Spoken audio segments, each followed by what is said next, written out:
स्वागतम, स्वागतम, सुस्वागतम. नमस्कार श्रोते हो. राजश्री अँड कुणाल टॉक्स या मराठी युट्यूब चॅनलमध्ये मी कुणाल आपलं मनापासून सहर्ष स्वागत करतो. अतिशय उत्साहाने आणि फुल मोटिव्हेशनने आम्ही आज पुन्हा सुरू करत आहोत. अगदी खूप कालावधीनंतर आपण आपल्या चॅनलवरती हा व्हिडिओ अपलोड करत आहोत. भरभरून प्रेम तुम्ही आमच्या चॅनलला देत आहात. उदंड प्रतिसाद प्रत्येक व्हिडिओला आम्हाला मिळत आहे. त्याबद्दल मनापासून तुमचे मी आभार मानतो. आणि आतापासून म्हणजे आज 24 तारीख आहे आणि 24 ते 30 तारखेपर्यंत आपण एक सप्ताह जाहीर करत आहोत, ज्याला आपण मोटिव्हेशन की आग असं नाव दिलेलं आहे. ज्यामध्ये अनेक तुम्हाला प्रेरणादायी आम्ही टॉपिक्स त्यामध्ये घेऊन येणार आहोत. नवनवीन व्हिडिओज तुम्हाला 7ही दिवस राजश्रीताई आणि मी तो व्हिडिओ आम्ही शूट करणार आहेत. 7 वेगळे-वेगळे विषय जे आपल्या आयुष्यामध्ये आत्ताच्या या संकटाच्या काळामध्ये अत्यंत गरजेचे आहेत. असे सर्वच विषय आम्ही त्याच्यामध्ये कव्हर करणार आहोत. सुरुवात करूयात आजच्या एका महत्त्वाच्या विषयाला आणि त्या विषयाचं नाव आहे सकारात्मकता आयुष्यात किती महत्त्वाची आहे. श्रोतेहो, पूर्वी माणसाच्या गरजा अगदी मर्यादित होत्या. माणूस सुखी व समाधानी होता. तो एकमेकांच्या सुख-दुःखात सहभागी व्हायचा आणि आनंदाचा क्षण असो किंवा दुःखाचा क्षण असो, तो आपल्या भावना इतरांबरोबर व्यक्त करत असायचा. श्रोतेहो, तुम्हाला माहिती असेल की 2017 साली उबुंटू हा मराठी चित्रपट आला होता. शालेय जीवनावरती आधारित हा सिनेमा होता. मला तो फारच भावला. मीही तो चित्रपट पाहिला. उबंटू या शब्दाचा अर्थ होतो मी आहे कारण आम्ही आहोत असा आहे. हरवत चाललेली आजची जी आम्हीपणाची भावना यातून दर्शवली आहे, ही आम्हीपणाची भावना वृद्धिंगत व्हायला हवी असे मला वाटते. निसर्गाने माणसाला विचारशक्ती अगदी मुक्त हस्ताने बहाल केलेली आहे. बघा ना, आजकाल आपण बघत असतो की प्रत्येकाला मीपणा अत्यंत आपण पाहतो की प्रत्येकामध्येच तो असतो. पण तो जर नसला तर अगदी आम्हीपणाची भावना आमध्ये येईल आणि सगळेच एकत्र मिळून एक सकारात्मक दृष्टिकोन आपला नक्कीच या ठिकाणी निर्माण होऊ शकेल. राजश्रीताई आपल्यासोबत आहेत. राजश्रीताई अगदी स्वागत आहे आपलं. आपल्याच महत्वाचा आपण एक छानसा एक महत्वाचा विषय आज आपण सुरू करत आहोत. अगदी पहिला दिवस आहे. काय सांगाल आपल्या ह्या इनिशिएटिव्ह संदर्भात? नमस्कार, मी सौ राजश्री गागरे. राजश्री अँड कुणाल टॉक्स या मराठी युट्यूब चॅनलमध्ये सर्वप्रथम सर्वांचे मी स्वागत करते. आणि कुणालने जसं सांगितलं आता सकारात्मकता या विषयावर आम्ही बोलणार आहोत. तर आज जर पाहिलं आपण एक पॅन्डेमिक सिच्युएशन आहे. ही या परिस्थितीमध्ये, या जागतिक महामारीमध्ये प्रत्येकाच्या मनामध्ये खूप सारे निगेटिव्ह विचार चालू आहे. कारण परिस्थिती ही तशीच आहे.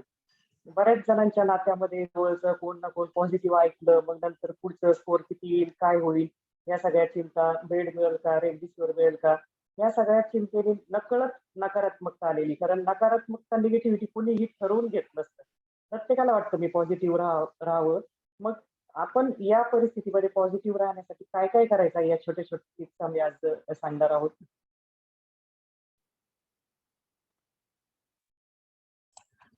हॅलो ताईंनी कुणाल. अगदी मुक्त हस्ताने खूप छानसं आपल्या ह्या इनिशिएटिव्हची सुरुवात सुद्धा केलेली आहे. श्रोतेहो, एक महत्त्वाचं नक्कीच याच्यामध्ये सांगेल, की सकारात्मक विचार, चांगला विचार येणं हा विचारांच्या प्रवासातील महत्त्वाचा टप्पा आहे. फिनिक्स पक्षाप्रमाणे आकाशाला गवसणी घालणारी महत्वाकांक्षा जीवनाला एक वेगळीच उत्तेजना देत असते, प्रेरणा देते. जगाकडे पाहण्याचा प्रत्येकाचा दृष्टिकोन वेगळा असतो. सांगा कसं जगायचं, कणत-कणत की गाणं म्हणत, हे नेहमीच आपण ठरवायचं असतं. हे मंगेश पाडगावकरांची यांची कविता तुम्हाला माहीतच असेल. पाण्यात अर्धा भरलेला पेल्याकडे पाहून आपण माहिती आपल्याला हे उदाहरण भरपूर मोटिव्हेशनल कार्यक्रमामध्ये आपण पाहिलं असेल, की हेच उदाहरण बऱ्याच वेळेस दिलं जातं. पाण्यात अर्धा भरलेल्या पेल्याकडे पाहून काही जण म्हणाले, पेला अर्धा भरला आहे. काही जण म्हणाले, पेला अर्धा सरला आहे. पहिल्या प्रकारच्या लोकांचा दृष्टिकोन सकारात्मक होता. दुसऱ्या प्रकारच्या लोकांचा दृष्टिकोन नकारात्मक होता. म्हणजेच आपण ठरवायचं आहे, की आपल्याला कोणता दृष्टिकोन बाळगायचा आहे. आपल्याला शाळेमध्ये अनेक प्रकारचं शिकवलं जातं. पण आपण त्याच्यातनं आपण किती सकारात्मकता घेतो? म्हणजेच काय, की शालेय जीवनामध्ये ज्यावेळेस आपण कॉलेजला जातो, त्याच्यामध्ये आपल्याला भरपूर काही-काही शिकवलं जातं. वेगवेगळे विषय असतात. पण आपल्याला भविष्याच्या दृष्टिकोनातनं याच्यातनं काय सकारात्मकता घेता येईल, याचं सुद्धा आपण त्यावेळेस पासूनच जर निरीक्षण केलं, तर नक्कीच आपल्या जीवनामध्ये एक सकारात्मकता आपल्याला नक्की दिसून येईल. जर तुम्ही चांगले विचार केले तर जीवनात चांगले घडते आणि चुकीचे विचार केले तर त्याचप्रमाणे जीवन घडत जाते. माणूस काही काम करत नसला तरी त्याच्या मनात सतत विचारचक्र चालूच असते. सकाळी उठल्यापासून ते रात्री गाढ झोपेपर्यंत माणूस सतत विचार करत असतो. सकारात्मक विचार आपल्यामध्ये असणाऱ्या क्षमता, आपले कौशल्य यांना विविध कसोट्यांवरती पारखून पाहतो. नवनिर्मितीची करण्याची उमेद जागवून आनंद देऊन जातो. खरं म्हणजे प्राप्तीच्या आनंदापेक्षा प्रयत्नांचा आनंद अधिक असतो. आपण दैनंदिन जीवनामध्ये अनेक समस्या आपल्याला येत असतात, अनेक संकट आपल्यावरती धावून येत असतात. पण त्या संकटांवरती ज्यावेळेस आपण मात करतो, मी मागे एक आनंदाचा खूप छानसा व्हिडिओ त्या ठिकाणी अपलोड केला होता नुकताच तो. राजश्री त्यांच्या माहेरी ज्यावेळेस राजश्री गेल्या होत्या त्यावेळेस आपण आनंदाचा त्या ठिकाणी उल्लेख केला होता, की असे आनंद वेळोवेळी आपल्या जीवनामध्ये येणं अत्यंत गरजेचं आहे. म्हणजेच होतं काय, की आपल्या जीवनामध्ये ज्या समस्या येतात, अनेक लोकं आपल्याला आपली अवहेलना करत असतात, आपली निंदा करत असतात आणि त्याच्यामुळेच कुठेतरी दुःख आपल्या मनामध्ये कुठेतरी साठवून राहतं. पण तो आनंदाचा क्षण ज्यावेळेस आपल्या जीवनामध्ये येतो, त्यावेळेस फक्त उरतो तो आनंद आणि त्यावेळेस जो आनंद आपण अनुभवतो, त्याच्याने सगळं दुःख ते मागे आपण विसरून जात असतो. यात काही तीळ मात्र शंका नाही आणि त्यामुळे आनंद आपल्या जीवनामध्ये असणं अत्यंत गरजेचं आहे. आपल्या इच्छेसाठी कठोर परिश्रम करून संघर्ष केल्याशिवाय आपण काहीही साध्य करू शकत नाही. आपण दृढ आणि शांत असले पाहिजे. जर कोणी तुम्हाला रोखण्याचा प्रयत्न करत असेल किंवा तुमचे लक्ष विचलित करत असेल, तर आपण स्वतःवर विश्वास ठेवला पाहिजे. आपण जे करीत आहोत ते बरोबर आहे. बऱ्याच वेळा आपण काही लोकांच्या सहवासात अडकतो, जे नेहमी दुसऱ्याच्या आनंदात आनंद मानत नाहीत. सतत तक्रारी, वेदना उगाळत असतात. अशा व्यक्तींपासून आपण दूर राहायला हवे. कधी-कधी एखाद्या व्यक्तीचे कार्य इतके तणावपूर्ण असते, की त्याला राग येतो आणि त्याच्या मनात नकारात्मक विचार येतात. तर जर आपणही आपणातही तसे घडत असेल, तर स्वतः असे काम करा, की ज्यामुळे मानसिक शांती मिळेल. आपण इच्छित असल्यास गोड संगीत, मजेदार चांगले साहित्य आपल्याकडे उपलब्ध आहेत. त्या साहित्यांचं आपण नक्कीच वाचन करू शकतात. हजारो अडचणी असूनही एक आनंदी मन आणि शक्तिशाली मन आपला मार्ग मोकळा करतं. सतत प्रयत्नपूर्वक पॉझिटिव्ह विचार करून तुम्ही आणि आपण एकत्र मिळून सगळेच जण एक चांगला विचार त्या ठिकाणी जनरेट करू शकतात. पॉझिटिव्हिटी नक्कीच आपल्याला मिळू शकते.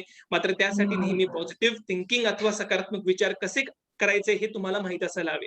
आणि त्यामुळेच आजचा हा विषय आम्ही घेऊन आलेलो आहोत. राजश्रीताई मी तुमच्याकडे येईल, की अ, अ, ज्यावेळेस आपण म्हणत असतो, की एक पॉझिटिव्ह थिंकिंग ठेवणं अत्यंत गरजेचं आहे.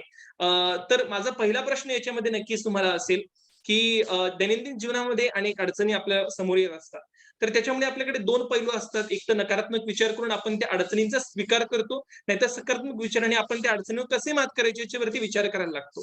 तर काय सांगाल या संदर्भात? कसा दृष्टिकोन आपण निर्माण केला गेला पाहिजे? सर्वात पहिलं तर मी आपल्या आपल्या मानवी जीवनामध्ये आपण जेव्हा बोलत असतो, की आज माझं मनच नाही इकडे जायचंय किंवा आज माझ्या मनाला असं वाटतंय, आज माझ्या मनात असं येतंय. तर सगळ्यात कारणीभूत आपलं मन आपल्याला प्रसन्न ठेवायचं आहे. कारण मन करारी प्रसन्न सर्व सिद्धीचे कारण असे रामदास समर्थ महाराजही म्हणतात. आणि बहिणाबाईची लहानपणी जी कविता ऐकलेली होती, वाचलेली होती अभ्यासामध्ये. "मन वढाये उभ्या पिकातले डोर, तिथे हातला फिरी येतं पिकावर." म्हणजे मन हे खूप चंचल असतं. त्याची उपमा बाईंनी जी दिलेली आहे. तर या चंचल मनाला आवरण्यासाठी मग काय करायला पाहिजे? तर चांगल्या विचाराची एक आपण म्हणतो की अ, अ, त्याला आपण म्हणतो खाद्य. चांगल्या विचारांचं खाद्य दिलं गेलं पाहिजे. मग ते कसं दिलं पाहिजे? कारण कुणीही मनुष्य असू द्या, त्याच्यामध्ये षडरिपू असतात, काम, क्रोध, लोभ, मोह, मद, मत्सर.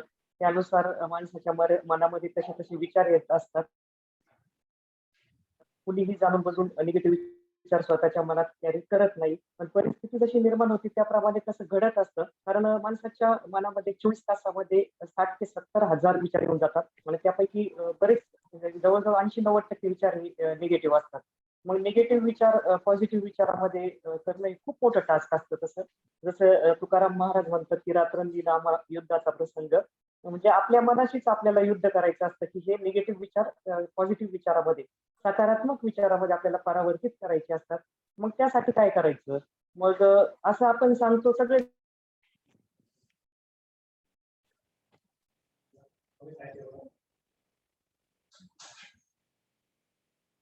काही तांत्रिक कारणांमुळे आपला आणि त्यांचा संपर्क या ठिकाणी तुटलेला आहे. पण खूप अतिशय चांगल्या सकारात्मक विचारांसंदर्भात आपण ऐकत होतो, की किती महत्त्वाचे आपल्या जीवनामध्ये सकारात्मक विचार हे आहेत, की कशा पद्धतीने आपण एक सकारात्मक विचार हा बाळगायला हवा आणि महत्त्वाकांक्षाने आपण जर त्याच्या संदर्भातच जर विचार करत असू, तर तेही अत्यंत महत्त्वाचं आहे. आपण नक्कीच त्याच्या संदर्भात सुद्धा जाणून घेणारच आहोत.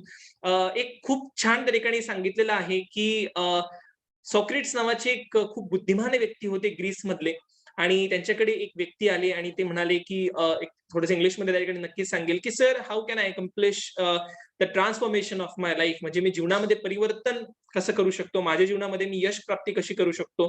या संदर्भात त्या व्यक्तीने सॉक्रेट्स यांच्याकडे प्रश्न विचारला.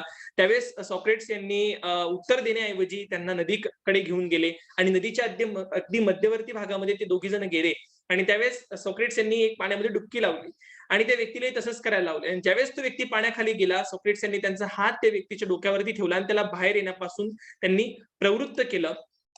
म्हणजे त्याच्यापासून आपण समजू शकतो, की ऑक्सिजन नसल्या कारणाने तो व्यक्ती तडफडू लागला.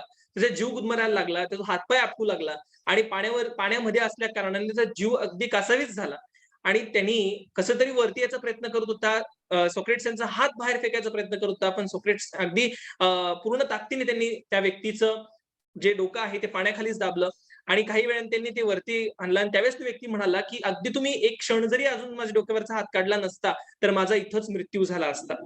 तर त्यावेळेस सॉक्रेटिस यांनी सांगितलं, की हेच तुझ्या त्या प्रश्नाचं उत्तर आहे. त्या व्यक्तीचा प्रश्न काय होता, की "मी माझ्या जीवनामध्ये परिवर्तन कसं करू शकतो?" तर तो व्यक्ती म्हणाला, "सॉक्रेटिस तुम्ही काय म्हणताय? ह्या घटनेचा आणि माझ्या प्रश्नाचा काय संबंध?" त्यावेळेस सॉक्रेटिस त्या व्यक्तीला सांगतात, की "तुला पाण्याखाली फक्त कशाची गरज होती?" तर तो व्यक्ती म्हणाला, की "मला फक्त ऑक्सिजन हवं होतं." त्यावेळेस कोणताही विचार माझ्या मनात नव्हता. तर त्यावेळेस सॉक्रेटिस त्याला उत्तर देत असतात, की तसंच मानवी जीवनामध्ये आहे. यशप्राप्तीच्या दिशेने चालताना हेच गरजेचं आहे, की आपलं फक्त विचार जसं मी सकारात्मक विचारांचा आणि हा विषय का मध्ये घातला, की आपण दैनंदिन जीवनामध्ये ज्यावेळेस कोणतंही कार्य करतो, त्या कार्यामध्ये फक्त आपलं ध्येय काय आहे या संदर्भात किंवा त्या अवतीभोवतीच आपण असलं गेलं पाहिजे. जसं त्या व्यक्तीला ऑक्सिजनची गरज होती, तसंच आपल्याला यशाची गरज आहे आणि यशाच्यासाठी आपल्याला सकारात्मक विचारांची गरज आहे, इतकं महत्वाचं. म्हणजेच त्या व्यक्तीच्या डोक्यामध्ये फक्त ऑक्सिजनचे विचार चालत असणार आहेत, की मला कशा पद्धतीने ऑक्सिजन मिळू शकेल. तो त्याच्यासाठी धडपड करत होता. तसंच या मानवी जीवनामध्ये जर यशप्राप्ती करायची असेल, तर आपल्याला सकारात्मक विचारांची, सकारात्मक पायाभरणीची अत्यंत गरज आहे आणि ती पायाभरणी करत असतानाच अशा प्रकारचे व्हिडिओज तुम्हाला मदत करू शकतील. राजश्री यांचा संपर्क तुटला होता. राजश्री तुम्ही काही सांगत होतात ते कंटिन्यू करा.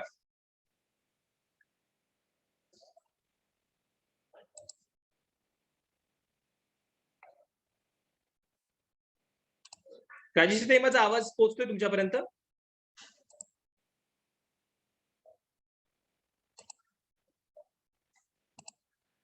सकारात्मक विचारांसंदर्भात आपण बोलत होतो. आपला काही तांत्रिक कारणामुळे संपर्क होत नाहीये. बट तेच एक अतिशय महत्त्वाचं पुढे देखील सांगितलेलं आहे. मी सोक्रेटिस याचं उदाहरण आपल्या सगळ्यांसमोर मांडलं. चाणक्य पंडित सुद्धा सांगतात की "you may have born with the most scintillating destiny, but if you are enthused, you will lose it all in the laziness." मी याचा अर्थ सुद्धा तुम्हाला सांगतो, की जसं मी पहिलं वाक्य सांगितलं, की if you have born with the most scintillating destiny म्हणजे नशिबात भाग्य ज्याला आपण म्हणत असतो. But if you are unenthused म्हणजे अशिक्षित किंवा तुम्ही निरुत्साही जर राहिला, you will lose it all in the laziness. तुम्ही आळसामध्ये सगळं वाया घालून टाकाल. पण पुढे ते एक सकारात्मकतेने सांगत आहेत, की if you strive with great enthusiasm, तुम्ही खूप उत्साहवर्धक, उत्साहपूर्ण तुम्ही जर ते करत असाल, even the worst of the destinies can be transform in the good fortune किंवा एक गुड फ्युचर तुमचं त्या ठिकाणी जनरेट होऊ शकेल, असं चाणक्य पंडित त्यावेळेस सांगून गेले. म्हणजे तुमच्याकडे सगळंच काही संसाधनं असताना सुद्धा जर तुम्ही कार्य करत नसाल, तर तुम्ही अगदी आळशीपणामध्ये, लेझीनेसमध्ये या सगळ्या गोष्टी तुम्ही वाया घालू शकतात आणि हे तुमच्या जीवनाचं सगळ्यात मोठी चूक तुमची, ज्याला आपण म्हणतो घोडचूक आपण म्हणत असतो, ती चूक तुमची त्या ठिकाणी होऊ शकेल. त्यामुळे क्षणाक्षणाचं नियोजन आहे. परमेश्वराने केलेलं आहे, पण क्षणाक्षणाला आपण त्याला कसं रिएक्ट करतो, प्रतिक्रिया आपण कशी देतो हे अत्यंत महत्वाचं आहे. राजश्रीताई, तुमचा संपर्क आमच्याशी होऊ शकला नाही. तुम्ही अत्यंत महत्वाचं काही सांगत होतात. आपले विचार कृपया प्रकट करा. हा तर आपला विचार पॉझिटिव्ह नकारात्मक विचारांना सकारात्मक विचारामध्ये कसं बदलायचं इतकं या चर्चेपर्यंत आपण आलेलो होतो. रेंज प्रॉब्लेममुळे डिस्कनेक्ट झालेलो होतो. मी परत जॉईन करते. तर पहिला आणि महत्त्वाचा मुद्दा जो असेल ते sound mind in sound body, सुदृढ शरीरात सुदृढ मन. मन सुदृढ ठेवण्यासाठी रोज नित्यनेमाने थोडी तशी तरी एक्सरसाइज करावी. जशी मी स्वतः रोज सूर्यनमस्कार, स्ट्रेचिंग करत असते. तर हा पहिला मी सल्ला देईल. कारण शरीर व्यवस्थित तर सगळं व्यवस्थित. आणि शरीर हेच आपलं खूप मोठं भांडवल आहे, खूप मोठी प्रॉपर्टी आहे. तर पहिला सल्ला देईल मी चांगल्या एक्सरसाइज, चांगलं विचार मनामध्ये चांगलं फ्रेश वाटतं आपल्याला. नंबर 2 ची कुठली गोष्ट असेल तर जीवनामध्ये एक गुरु असावा आध्यात्मिक. जसं व्यक्तीला 5 महत्त्वाचे गुरु असतात. आई, वडील, शिक्षक, व्यावसायिक गुरु आणि आध्यात्मिक गुरु. तर आपल्याला आध्यात्मिक गुरुची कुठल्यातरी आध्यात्मिक गुरुची गरज आहे. का आहे? तर आपल्याला गुरुचरित्र ग्रंथामध्ये आपण वाचलेलं आहे सर्वांनी, की एक वेळेस देव आपल्यावर नाराज झाला तर गुरु वाचू शकतो. गुरु नाराज झाला तर कुणीच वाचू शकत नाही. देवही वाचू शकत नाही. इतकं गुरुचं पाठबळ आपल्यासोबत असलं पाहिजे. जसं कुणाल आणि मी श्री स्वामी समर्थ महाराजांचे सेवेकरी आहोत. आम्ही वेळोवेळी गुरुच्या कृपेचा अनुभव घेत असतो. माझा अट्टहास नाही की हाच गुरु करा, तोच करा, पण कुठला तरी करा. गुरुच्या आयुष्यात गरज असते आपल्याला, ज्याने आपल्याला सकारात्मकता मिळते. नंबर 3ची कुठली गोष्ट असेल तर मगाशी संवाद ही गोष्ट कुणाल बोलला. संवाद हे खूप प्रभावी माध्यम आहे, की संवाद जास्तीत जास्त लोकांबरोबर ठेवा आणि चांगला ठेवा सकारात्मक. कारण बऱ्याच वेळा मनातल्या गोष्टी मनातच राहून जातात. मग मनातच आपण मनस्थिती तयार करतो. हे असं व्हायला पाहिजे होतं, हे तसं व्हायला पाहिजे होतं, हे असं झालं नाही, तसं झालं नाही. त्याने कुठेतरी डिप्रेशन येत असतं आपल्याला आणि अपेक्षा हे दुःखाचं मूळ आहे. बऱ्याच वेळा समोरच्या व्यक्तीकडून खूप आपण अपेक्षा ठेवल्या जातात. तर मी सांगेल अपेक्षा कमीत कमी ठेवलं तर माणूस सुखी राहतो. आणि तुलना नेहमी मी सांगत असतो तुलना नको, कंपॅरिझन नको कोणाची. कारण प्रत्येक जण आपल्या आपल्या जागी बरोबर आहे. फुलांचं जर म्हटलं तर गुलाबाचं फुल आपण डोक्यात लावतो सिंगल फुल. तसं झेंडूच्या फुलाच्या आपण माळा करतो आणि सांगायचं तात्पर्य मोगऱ्याचं फुलही आपल्याला सिंगल मोगऱ्याच्या फुलाचा आपण गजरा करतो. तर जरी गुलाबाचं फुल सिंगल वापरलं, झेंडूचं फुल हारामध्ये वापरलं, मोगऱ्याचं फुल गजऱ्याला वापरलं, तर त्या फुलांचं त्या ठिकाणी महत्व आहे. कुठलंही महत्व कशाने कमी होत नसतं. तसंच आपलं व्यक्तीचंही असतं. कुठला व्यक्ती कशात बोलण्यात पटाईत असेल, कुठला कामामध्ये पटाईत असेल, कुठला त्याच्या फील्डमध्ये पटाईत असेल, हे आपण सांगू शकत नाही. तर आपण कंपॅरिझन किंवा तुलना करायची नाहीये. त्यांनी पण आपलं सकारात्मकता वाढत असते आणि संवादाचं जसं मगाशी सांगितलं, संवाद प्रॉपर झाला पाहिजे. त्याला वाचनाचीही जोड आवश्यक आहे. आजकाल आपलं वाचनही कमी होत चाललेलं आहे. आणि सकारात्मकतासाठी जसं ओरा आपल्या स्वतःचा ओरा क्लीन ठेवणं गरजेचं आहे, की आपल्या संपर्कात येणारा माणूस सकारात्मक हीच होऊन गेला पाहिजे. तर जसं आपण विचारांवर बोललो मगाशी, कारण आपण किती स्वतःला ओळखतो आणि स्वतःबद्दल आपण किती पॉझिटिव्ह आहे यानुसार आपला ओरा असतो. त्यानुसार आपल्याजवळ येणारे लोक पॉझिटिव्ह होत असतात. आणि मगाशी कुणालने जे उदाहरण दिलं, की ग्लास अर्धा भरलेला आहे की अर्धा रिकामा आहे. तर अर्धा भरलेला ग्लास ही पॉझिटिव्हिटी झाली. तर याच पॉझिटिव्हिटीचं मी एक तुम्हाला उदाहरण देईल. अल्वा एडिसन आपल्या सगळ्यांना माहिती आहे, ज्यांनी बल्बचा शोध लावला. तर एडिसनला बल्बचा शोध लावण्यासाठी पत्रकार आले आणि विचारलं पत्रकारांनी, की आपण काय सांगाल, की 999 वेळा तुमचा प्रयोग फेल गेलाय या बल्बच्या बाबतीमध्ये आणि तुम्ही 1000व्या वेळा सक्सेसफुल झाले, तर काय बोलाल याविषयी? तर एडिसन फार छान उत्तर देतात, की आपण प्रश्न विचारताना चुकलात, की मी असं म्हणेल, की 999 वेळा हे सिद्ध केलं, की बल्ब अशा प्रकारे लागू शकतो. म्हणजे किती मोठी सकारात्मकता निगेटिव्हिटीमध्ये पण. किंवा नेपोलियन आपल्याला माहिती, की नेपोलियन जेव्हा युद्धाच्या प्रसंगी निघाले आणि समुद्र किनाऱ्यावर सैन्य आणि नेपोलियन जेव्हा उतरले, त्या देशात युद्ध करायचं होतं आणि ते पाय घसरून खाली पडले. तर सैन्याने त्यांना सांगितलं, की हे आपल्याला निगेटिव्ह संकेत भेटलाय. म्हणजे तुम्ही असं पडायला नको होतं. त्यावेळेस नेपोलियन बोलले, की हा पॉझिटिव्ह संकेत आहे. कसा? तर इथल्या धरणी मातेने मला पहिलं आलिंगन केलंय आणि विजय आपलाच होणार. हे मला पॉझिटिव्ह संकेत मिळाले. म्हणजे खूप काही गोष्टी अशा आपल्या विचारांवर खूप अवलंबून असतात. कारण आपण जर स्वतः समजा आपली उंची असू द्या, आपलं दिसणं असू द्या, आपलं दिसणं हेच आपलं असतं. बऱ्याच वेळा आपण स्वतःला कमकुवत समजतो. माझी उंची इतकी असायला पाहिजे होती, माझा कलर असा असायला पाहिजे होता, माझे केस तसे असायला पाहिजे होते. मग त्यानुसार आपण विचार करतो, कंपेअर करतो. आमचे म्हणजे लेडीजचं बऱ्याच वेळा होतं, की ही दिसायला आहे, ही चांगली आहे, हिचा रंग चांगला आहे, ही अशी आहे, तशी आहे. मी तर सांगेल दिसण्यापेक्षा असणं महत्वाचं आहे. आहे तसं परमेश्वराने आपल्याला दिलेलं आहे, तसं आपण स्वतःला ॲक्सेप्ट करायचं आणि यातून आपल्याला चांगलं काय प्रूव्ह करता येईल. कारण दिसणं हे थोड्या काळापुरतं असतं, पण असणं हे खूप काळापुरतं असतं. आणि मग त्यानुसार जर आपण आपले विचार बदलले, स्वतःवर आपण प्रेम करायला लागलो, तर समाजावर आपण प्रेम करू शकतो. समाज आपल्यावर प्रेम करू शकतो. आणि चर्चा पॉझिटिव्ह आणि निगेटिव्ह चर्चा जे म्हणतो आपण, त्याच्यासाठी एक छोटंसं उदाहरण देईल. असंच 2 मैत्रिणी एकदा गार्डनमध्ये आपल्या मुलांना घेऊन जातात खेळण्यासाठी आणि दोघी गप्पा मारत बसत असतात. दोघींचीही मुलं झाडावर चढतात. तर पहिली मैत्रीण म्हणती, "अरे बाळा, त्या फांदीला नीट पकडून बैस, नीट धरून बैस." आणि दुसरी मैत्रीण सारखी मुलाला म्हणत असते, "अरे पडशील, अरे पडशील." आणि परिणाम व्हायचा तोच होतो, की जी मैत्रीण झाडाला फक्त धरून बैस फांदीला असं मुलाला म्हणत असते, तर तो खेळताना त्या झाडावरून पडत नाही. पण जी मैत्रीण सारखी मुलाला म्हणत असते, "अरे पडशील, अरे पडशील." मग तो मुलगा खरंचच खाली पडतो. म्हणजे आपल्या मनामध्ये, आपल्या विचारामध्ये इतकी मोठी ताकद आहे. कारण सगळ्यांना माहिती आहे आपल्याला 2 मनं असतात. वरून दिसणारं एक मन आणि आतलं अंतर्मन एक असतं.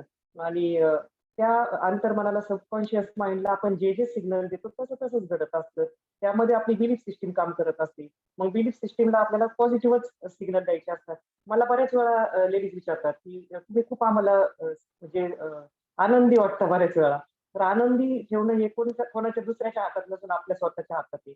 आपण स्वतः विचार स्वतःबद्दल कसा करतो आणि आपल्या प्रायोरिटी कशा आहे, आपण प्रायोरिटी काय डिफाईन करतो. त्या प्रायोरिटीनुसार जर आपण वागत गेलो, तर आपण आनंदीच राहू आणि नेहमी राहू आणि पंक्च्युअलिटी म्हणजे आपण किती पंक्च्युअल राहतो, किती वेळेला महत्त्व देतो, याही गोष्टी त्यामध्ये येतात. या सगळ्या छोट्या-छोट्या टिप्सनी आपण आपली निगेटिव्हिटी बदलू शकतो. अगदी, अगदी. खूप महत्त्वाचं त्यांनी सांगितलं, की सकारात्मक विचार आपण कशा पद्धतीने आपल्या जीवनामध्ये अंगीकारायला सुरुवात केली गेली पाहिजे किंवा ते विचार आपण ठेवल्यानंतर आपल्या जीवनामध्ये कसं सकारात्मक परिवर्तन आपण पाहू शकतो. एक छानसं आत्ताच माझ्या लक्षामध्ये आलं, की कशा पद्धतीने आपण हा अजून विषय एक चांगल्या पद्धतीने म्हणजे सर्व श्रोत्यांना कळेल त्या संदर्भात एक नक्कीच विषय आपल्याला सांगेल, की एकदा संत एकनाथ महाराजांकडे एक भक्त आले होते, एक डिव्होटी आले होते आणि ते संत एकनाथ एकनाथ महाराजांना म्हणाले, की "मी अगदी परमेश्वराच्या चिंतनामध्ये खूप प्रयत्न करतो परमेश्वर चिंतन करायचं. ध्यानाला बसलो, की ध्यानामध्ये अनेक निगेटिव्ह विचार येतील किंवा मग ज्याला नकारात्मक विचार आपण म्हणत असतो, ते येतात. मन विचलित होतो आणि मी माझं ध्यान त्या ठिकाणी पूर्णपणे भंग होत असतं. तर हे असं का होतंय? मी आणि त्याच्यामुळे मला खूप निगेटिव्हिटीचा सामना मला करावा लागतोय. म्हणजे जीवनामध्ये मी जे कार्य करतोय त्याच्यामध्ये तर मला त्रास होतोच आहे. पण मी परमेश्वरामध्ये सुद्धा चिंतन करण्याचा प्रयत्न करतोय, त्याच्यामध्ये सुद्धा मला नकारात्मकता येते आहे. तर मग संत एकनाथ महाराज त्यांना म्हणाले, की त्यांनी त्याच्या पूर्ण डोक्यापासून पायापर्यंत बघितलं आणि पायापासून डोक्यापर्यंत बघितलं. आणि त्यानंतर ते म्हणाले, की "तुझा आजपासून 7व्या दिवशी तुझा मृत्यू होणार आहे."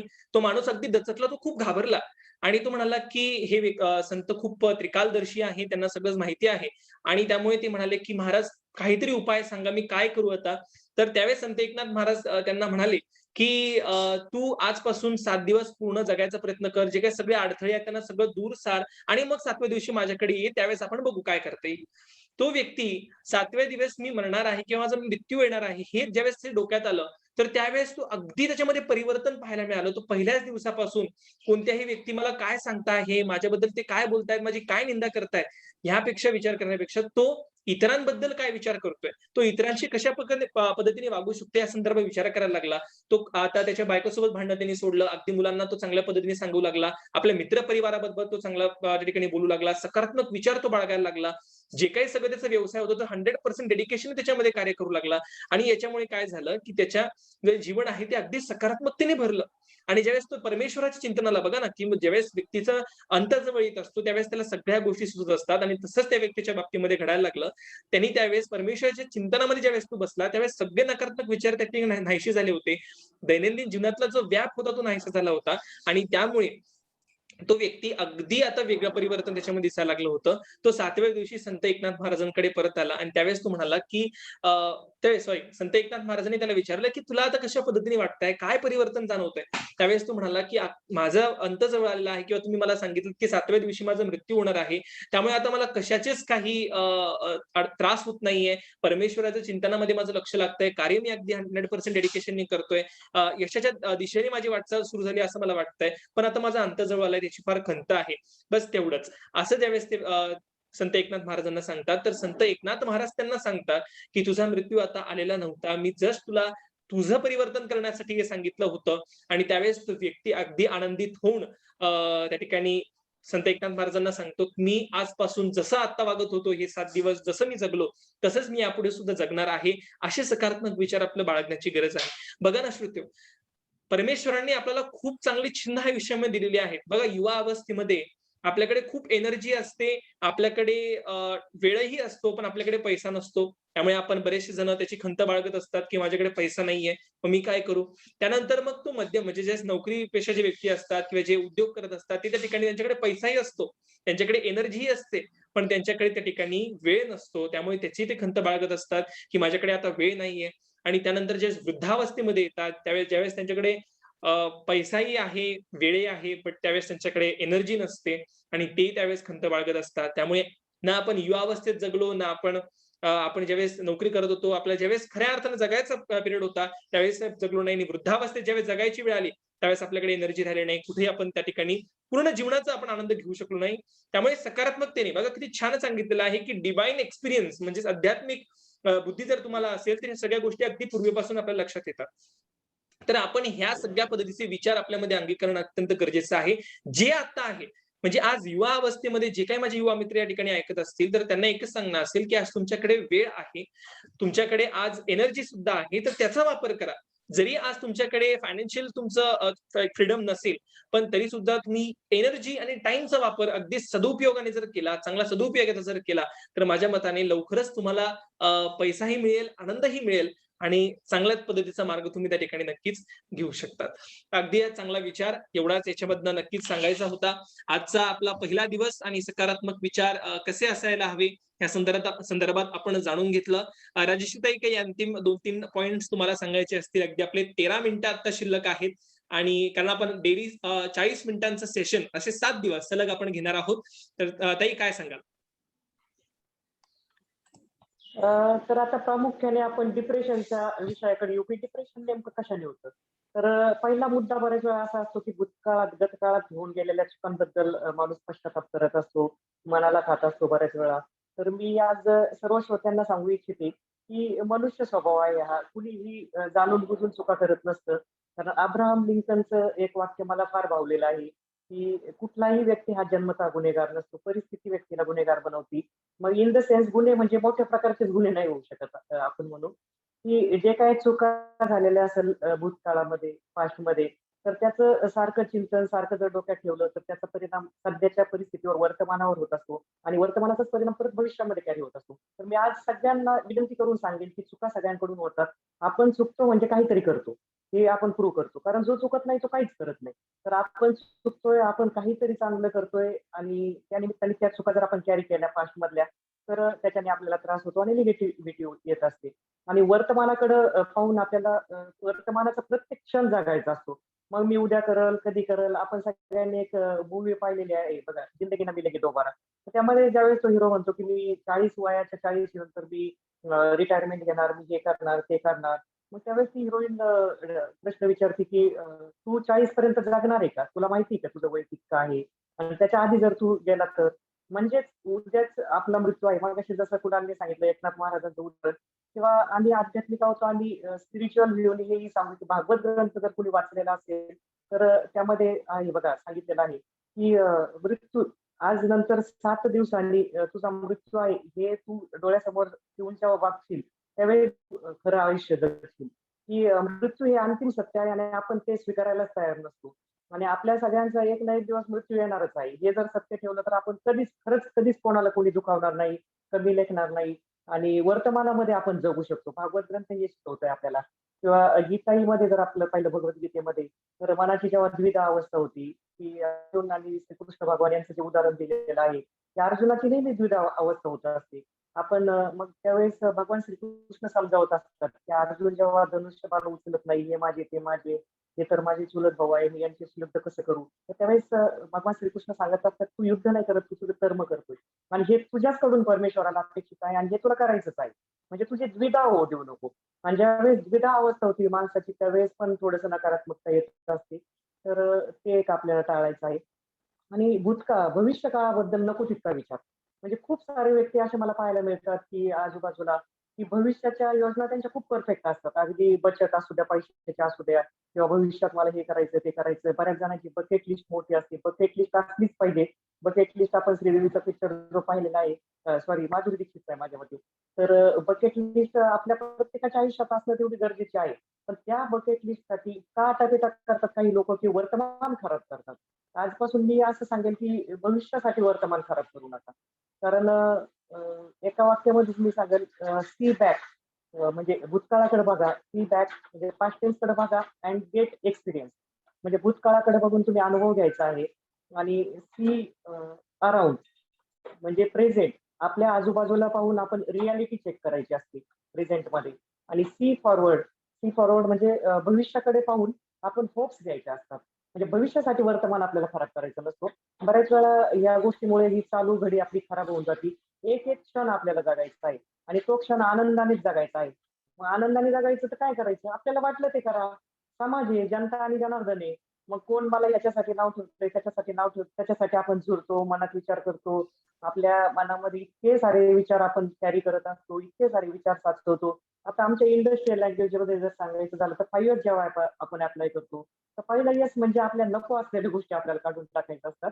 मग त्या इंडस्ट्रीच्याच बाबतीत का, आपल्या घराच्याही बाबतीत. कारण नको तितका पसारा ज्यावेळेस आपल्या घरामध्ये वाढतो व फुकाळ्यांचं वाक्य आहे, नको त्या गोष्टी विकत घेतल्या की हव्या त्या गोष्टीही आपल्या राहून जातात आणि हव्या त्या गोष्टींसाठी नको त्या गोष्टींनी जागा कॅप्चर केली जाते. मग त्या हव्या त्या गोष्टींना जागा राहत नाही. तसंच आपल्या विचारांचं असतं. नको ते विचार आपण जर मनामध्ये कॅरी केले, हवे ते विचार जे आपल्याला आवश्यक आहे, पोषक आहे, ते विचारच आपण कॅरी करू शकत नाही. आजपासून सगळ्यांनी नको ते विचार पहिले मनातून काढून टाकायचे. मग काढून टाकायचे म्हणजे नेमकं काय करायचं? Forget it. मला जे माझ्या हातात नव्हतं, जे मी बदलू शकत नाही, ते मी सोडून देणार आणि जे मी बदलू शकतो, बदलू शकते, ते मी आजपासून करायला सुरुवात करणार. कारण उद्या करल, उद्या पाहू हे नाही. तर आजपासूनच आपल्याला ती सुरुवात करायची आहे. म्हणजे आपले पॉझिटिव्ह विचार तिथे जागा घ्यायला सुरुवात करतील आणि मनाला सिग्नल पॉझिटिव्ह द्यायची. रोज उठल्याबरोबर. आपण पहिलं हाताकडे पाहून प्रार्थना म्हणायचो. मी तर सांगेल की आरशात पाहून स्वतःकडे पाहून स्वतःच हसायचंय उठल्याबरोबर. कारण सकाळी जर हसलो तर आपण दिवसभर हसणार आणि दिवसभर आपल्याबरोबर पॉझिटिव्ह गोष्टी होणार. कारण आय कॅन डू ही खूप महत्वाची गोष्ट आहे. मी करू शकतो, मी करू शकते. या वाक्यानेच आपल्या सबकॉन्शियस माइंडला सिग्नल मिळत असतात. सिक्रेट पुस्तक जर कोणी वाचलेलं नसेल तर सिक्रेट पुस्तकही वाचा आपण. किंवा पॉवर ऑफ सबकॉन्शियस माइंड आपण जे म्हणतो. तर आपल्या अंतर्मनाला जे सिग्नल द्यायचे ते आजपासून आपल्याला द्यायचे. मी खूप छान आहे. माझी फॅमिली खूप छान आहे. परमेश्वराने मला खूप छान फॅमिली दिली. परमेश्वराने खूप छान मला मित्रमंडळ दिले. माझं सर्कल खूप छान आहे. माझं काम काम खूप छान आहे. माझी सगळ्या गोष्टी छान आहेत. माझे कपडे, माझी गाडी, माझं घर, माझं सगळं छान आहे. आणि मी याच्यापेक्षा छान अजून करू शकतो आणि माझी स्वप्न मी पूर्ण करू शकते. हे जर सिग्नल दिले तर त्या दृष्टीने आपली वाटचाल होत असते. नक्कीच, नक्कीच. ताई आपण खूप छान त्या ठिकाणी सांगितलं. ताई कुठेतरी असं वाटत असतं, की कुठेतरी जीवनामध्ये द्वेष, लोभ, मोह, मत्सर या गोष्टींमुळे अनेक वेळेस गर्व हा येत असतो आणि त्या अहंकारामुळेच अनेक नकारात्मक विचार आपल्यामध्ये येत असतात. असं मला या ठिकाणी मी नक्कीच आपल्या श्रोत्यांना देखील सांगू इच्छितो. त्यामुळे हा अहंकार अत्यंत आपल्या जीवनामध्ये वाईट असं काम करत असतं. विचित्र अशी ही गोष्ट आहे आपल्या जीवनामध्ये. कारण याच्यामुळे नकारात्मक विचार येतात आणि नकारात्मकतेमुळे आपलं कार्यही तेवढंच नकारात्मक होत असतं. बघा ना, आपण काजवाचं उदाहरण घेऊया त्या ठिकाणी. त्याला आपण इंग्लिशमध्ये फायरफ्लाय असं म्हणत असतो. तर काजव्याचा जो अहंकार आहे, म्हणजे जसं म्हणतात, की the firefly has the proud till the sunrise, but after the sunrise the entire proud extinguishes. म्हणजेच काय, की काजव्याचा जो काही अहंकार आहे, की तो खूपच चमकतो आहे, तर फक्त सूर्योदयापर्यंत. पण सूर्योदय झाल्यानंतर अगदी त्याचा अहंकार तो गळून पडतो आणि त्या ठिकाणी त्याला कोणतंही महत्त्व राहत नाही. म्हणजेच काय, की आपल्या जीवनामध्ये आपण जर अहंकार बाजूला ठेवलात ना, प्रत्येक व्यक्तीला आपल्या अवती बघा ना, किती व्यक्ती आपल्या याच्यामध्ये येतात. फक्त त्या अहंकारापोटी आपण त्यांना काही ना कमी लेखतो. ज्यांच्याकडनं आपल्याला फायदा आहे त्या व्यक्तीला आपण खूपच रिस्पेक्ट देत असतो. पण तसं न करता सर्वसमान दृष्टिकोन आपला असला पाहिजे. हाही एक सकारात्मक विचार आहे बघा. हा सर्वसमान दृष्टिकोन आपण जर चांगला ठेवला, एक सकारात्मकता आपण ठेवली. आम्ही अनेक व्हिडिओज पासून राजश्री ताईंनी सुद्धा तुम्हाला अनेक वेळेस सांगितलेलं आहे. ताई आज एक पुढे उद्योगपती असताना सुद्धा अनेक क्षेत्रांमध्ये त्या वावरत असतात. तर त्यांना ह्या गोष्टी अधिक चांगल्या पद्धतीने माहिती असतील, की कशा पद्धतीने आपण सर्वसमावेशक दृष्टिकोन असणं अत्यंत गरजेचं आहे. जो व्यक्ती मला भेटेल त्या व्यक्तीशी मी अति आदर भावनेने त्याचं स्वागत केलं पाहिजे, त्याच्याशी बोललं गेलं पाहिजे. प्रत्येक व्यक्तीला अपेक्षा असते आणि तशी जर भावना आपण आपल्या याच्यामध्ये ठेवलीत ना, तर खूप एक चांगलं परिवर्तन घडेल. एक छानसं इंग्लिशमधलं वाक्य आहे, की "the pride will be always will be the longest distance between the two people." म्हणजेच काय, की अहंकार 2 व्यक्तींमधला सर्वात मोठं अंतर तुमचं असू शकतं आणि ज्यावेळेस आताच्या काळामध्ये ठीक आहे सोशल डिस्टन्सिंग महत्वाचं आहे, कारण आरोग्याची काळजी आहे. बट ज्यावेळेस सामान्य स्थिती असेल, जेव्हा परिस्थिती होईल, त्यावेळेस 2 व्यक्तींमध्ये संवाद हा होणं अत्यंत गरजेचं आहे. सकारात्मक संवाद होणं अत्यंत गरजेचं आहे, असं मला वाटतं. आणि तोच एक सकारात्मक विचार आज तुम्हा सर्वांना आम्ही या ठिकाणी देऊन चाललो आहोत. लाईफ ट्रान्सफॉर्मेशनचा सप्ताह म्हणजेच आपलं मोटिव्हेशन की आग ज्याला आपण नाव दिलेलं आहे, ते एक सक्सेस नक्कीच होईल. 7व्या दिवशी एक विशेष भेट आपल्या सर्व श्रोत्यांना आम्ही देणार आहोत. आपण मागे सुद्धा अनेक असे व्हिडिओज पाहिले होते. यंदाच्या सप्ताहाला सुद्धा आपण उदंड प्रतिसाद द्या. एवढीच अपेक्षा या ठिकाणी व्यक्त करतो आणि आजच्यासाठी इथंच थांबूया. पुढे उद्या सुद्धा एक छानसा व्हिडिओ आपल्या भेटीला येणार आहे. तो सुद्धा आपण पहा आणि आपल्यापर्यंतच मर्यादित न ठेवता तो अनेकांपर्यंत पोहोचवा. राजेश्रीताई आणि मी आपल्या या ठिकाणी मनापासून आभार मानतो, की आपण आत्तापर्यंत हा व्हिडिओ पाहिलात आणि अनेक अनेक गोष्टी आपल्या याच्यामध्ये कळाल्या असतील. अनेक उदाहरणांच्या माध्यमातून आम्ही तुम्हाला सांगण्याचा प्रयत्न केला, की किती महत्त्वाची आहे सकारात्मकता. आजच्या काळामध्ये संकटाचा काळ आहे, हा सुद्धा काळ निघून जाईल, ही सकारात्मकता आपण बाळगूया आणि हा सुद्धा काळ लवकरात लवकर जाणारच आहे, यात तीळ मात्र शंका नाही. ब्रह्मांड नायक श्री स्वामी समर्थ महाराजांच्या चरणी आपण तीच प्रार्थना करूया. त्रिवार वंदन महाराजांना या ठिकाणी करूयात आणि आजच्या सेशनला इथेच थांबूयात. खूप खूप मनापासून धन्यवाद.